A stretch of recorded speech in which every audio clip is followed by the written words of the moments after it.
Hello students, आज के इस वीडियो में हम लोग क्लास 8 आलोक मैथ के एक्सरसाइज नंबर 3.2 जो एक चरमरैखिक समीकरण है, इसका दीर्घ उत्तरीय प्रश्न का 5 नंबर से हल देखेंगे।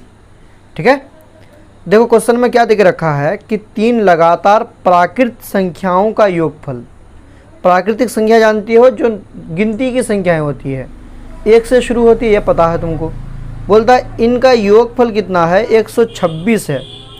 ये प्रश्न में देके रखा है, तो संख्याएं ज्ञात करें। तो वो संख्याएं क्या क्या होगा कि 3 लगातार संख्याओं को जोड़ेंगे तो 126 आएगा। ठीक है, तो हल कैसे करेंगे, देखो 5 नंबर का हल। प्रश्न ऊपर से लिख लेना, हम यहाँ पर हल लिख देते हैं।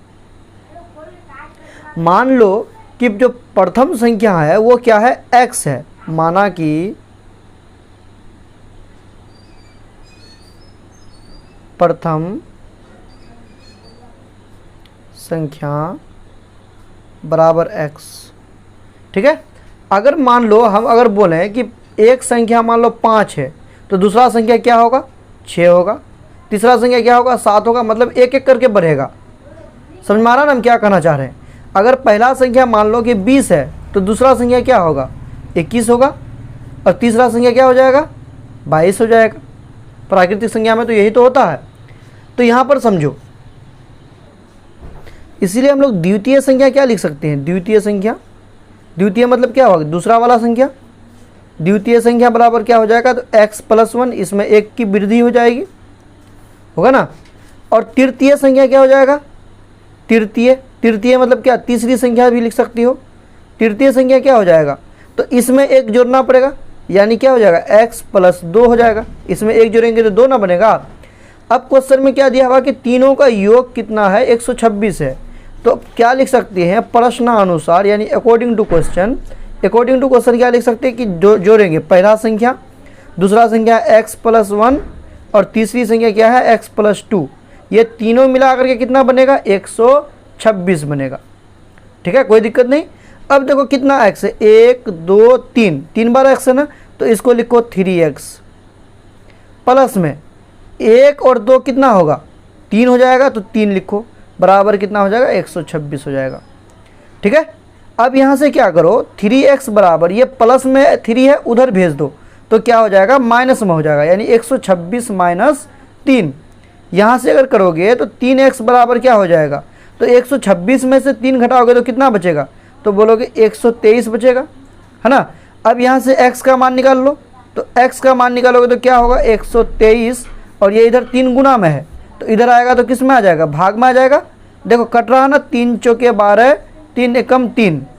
यानी क्या पता चला कि पहली जो संख्या वो क्या है, 41 है, दूसरी संख्या क्या है, 42। मतलब एक एक करके बढ़ती जाएगा। तो लिखेंगे अतः प्रथम प्राकृतिक संख्या, या प्रथम संख्या लिखो, प्रथम प्राकृत संख्या लिख लो, प्राकृत संख्या बराबर 41।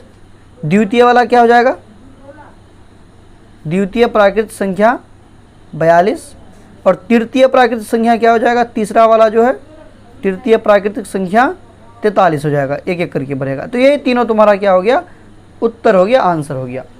ठीक है,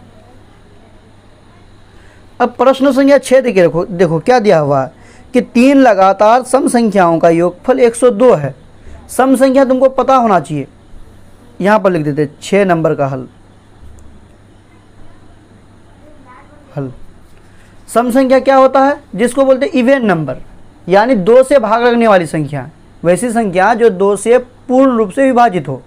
अगर बोला जाए कि प्रथम जो सम संख्या है वो मान लो 20 है या 12 है, मान लो 12 है, तो दूसरा क्या हो जाएगा, 14 हो जाएगा, होगा ना। तीसरा क्या हो जाएगा, 16 हो जाएगा, ऐसे होगा। यानी इसमें क्या बढ़ रहा, देखो तो 2 2 बढ़ रहा ना। अगर हम बोलेंगे कि पहला तो x है, तो दूसरा क्या हो जाएगा, x+2 हो जाएगा, होगा ना। तीसरा क्या हो जाएगा, तो इसमें फिर 2 बढ़ रहा है, 2 में, x+2 में, तो तीसरा क्या हो जाएगा, x+4 हो जाएगा। समझ में आ रहा ना क्या करना चाह रहे हैं। तो क्वेश्चन में क्या लिख के रखा है कि 3 लगातार सम संख्याओं का योग 102 है। तो लिख लो, माना कि प्रथम सम संख्या, प्रथम सम संख्या x है। अगर प्रथम सम संख्या x है तो दूसरा जो सम संख्या होगा वो क्या होगा, द्वितीय सम संख्या क्या होगा, तो तुम बोलोगे सर x प्लस 2 होगा ना। और तृतीय सम संख्या क्या हो जाएगा, तीसरा वाला रो तृतीय सम संख्या क्या हो जाएगा, तो वो हो जाएगा x प्लस 4। 4 कहाँ से आया, तो इस 2 में 2 जोड़े, ठीक है। अब प्रश्नानुसार क्या हो जाएगा, अकॉर्डिंग टू क्वेश्चन, तो तीनों को जोड़ेंगे x plus 2 plus x plus 4। तीनों नंबर देखो, पहला नंबर ये है, दूसरा नंबर ये है, तीसरा नंबर ये है। तीनों को अगर जोड़ेंगे तो क्वेश्चन में देके रखा कि 102 के बराबर आएगा, तो यहाँ पर लिखना पड़ेगा 102, ठीक है, समझ में आया, 102 लिखेंगे। अब यहाँ से देखो 1x 2 3, कई बार x है, 3 बार, तो यहाँ पर लिखो 3x प्लस ये 2 हो गया और 4, 2 और 4 कितना हो गया 6 डालो बराबर कितना हो जाएगा 102 हो जाएगा। यहाँ से निकालो तो 3x बराबर क्या हो जाएगा 102, और ये प्लस में जोड़ है, इधर आएगा तो क्या हो जाएगा माइनस में हो जाएगा, यानी 3x इक्वल टू कितना हो जाएगा 96 हो जाएगा, 96 और 102 होता है ना। अब यहाँ से x का मान निकाल लो, तो x का मान निकालोगे तो इधर गुणा में है, उधर जाएगा तो क्या हो जाएगा भाग में हो जाएगा, काटो 3 तिया 9 3 दूना 6, ठीक है। इसका मतलब पहला जो सम संख्या है वो क्या तो निकल के आया तुम्हारे पास, तो 32 आया, लिखेंगे इसीलिए प्रथम सम संख्या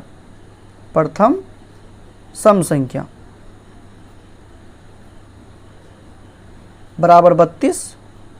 द्वितीय सम संख्या क्या हो जाएगा, दूसरा वाला 34, और तीसरा वाला क्या हो जाएगा, तो उसमें फिर 2 जोड़ो, तृतीय सम संख्या। इसको लिख सकते हैं 32 प्लस 2 32 प्लस 4, डायरेक्ट ये बढ़ा देंगे, उतना नहीं भी लिखेंगे तो चलेगा, ठीक है, समझ में आया। तो ये हुआ तुम्हारा 6 नंबर क्वेश्चन। अब 7 नंबर में देखो क्या देके रखा है, 7 नंबर क्वेश्चन पढ़ो बढ़िया से। 3 लगातार विषम संख्याओं का योगफल 69 है। तो विषम संख्या क्या होता है, सम का उल्टा, यानी जो 2 का पारा में पूरा ना आए, है कि नहीं, या 2 से जो पूर्ण रूप से भागना लगे, जैसे क्या हो जाएगा, तो बोलोगे सर 1 होगा, 3 होगा, 5 होगा, 7 होगा, ये सब होगा, है ना। अगर तुमको बोला जाए कि पहला जो विषम संख्या मान लो 21 है, तो दूसरा विषम संख्या क्या होगा बोलो तो 23 होगा, तीसरा क्या हो जाएगा 25 होगा, ये ना होगा। यानी इसमें क्या चेंज हो रहा है देखो, तो इसमें चेंज हो रहा है सर 2-2 करके बढ़ रहा है, इसमें भी 2-2 करके बढ़ाना पड़ेगा। सम संख्या में भी 2, देखो सम संख्या में 2 बढ़ाएंगे तो फिर सम संख्या मिलेगा, उसी तरह से विषम संख्या में 2 बढ़ाएंगे तब भी क्या मिलेगा, विषम संख्या मिलेगा। तो क्वेश्चन में देके रखा कि 3 को लगातार विषम संख्या को जोड़ेंगे तो 69 आएगा, तो संख्या ज्ञात करें। इसको यहाँ पर लिख लेते हैं, देखो यहाँ पर लिख लेते हैं, क्वेश्चन नंबर कितना है 7 नंबर। 7 नंबर का हल लिख लेते हैं, लिखेंगे माना कि प्रथम विषम संख्या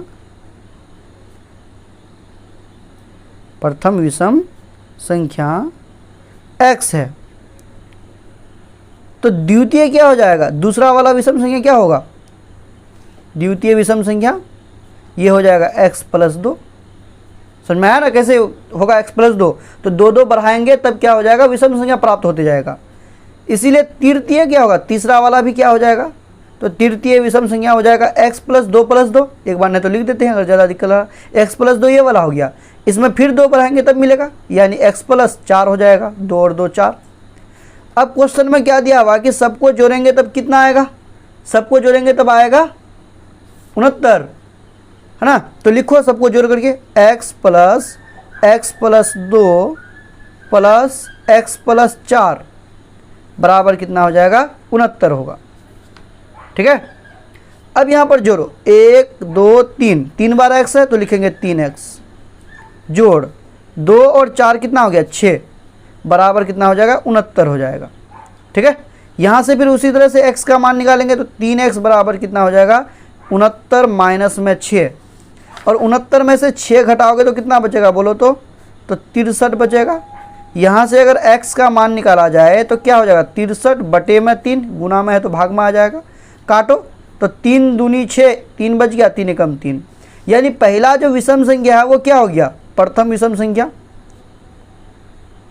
यहाँ पर लिख दो, अतः करके लिख सकते हैं या इसलिए भी कर दिए तो चलेगा। प्रथम विषम संख्या, विषम संख्या बराबर कितना हो जाएगा, 21 हो जाएगा।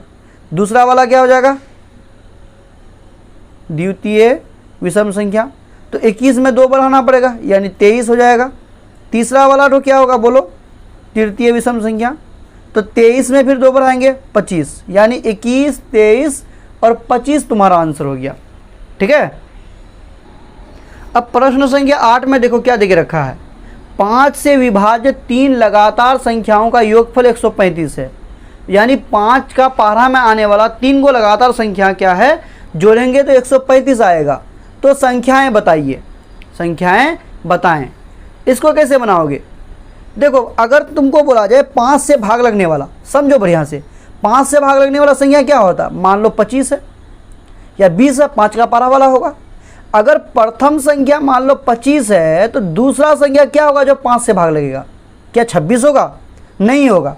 तो इसमें 5 बढ़ाओगे तब मिलेगा 30 है ना, पड़े 5 5 5 25, 5 6 30, 5 7 35 है ना। तो दूसरा तो क्या हो जाएगा 30, फिर तीसरा तो क्या मिलेगा, तो फिर इसमें 5 बढ़ाएंगे तब आएगा यानी 35। चौथा तो लिखना हो तो क्या आ जाएगा, 40 आ जाएगा, यानी 5 5 करके बढ़ाना पड़ेगा। समझ में आया ना हम क्या करना चाह रहे हैं। तो इसी तरह हम लोग क्या लिखेंगे, हल।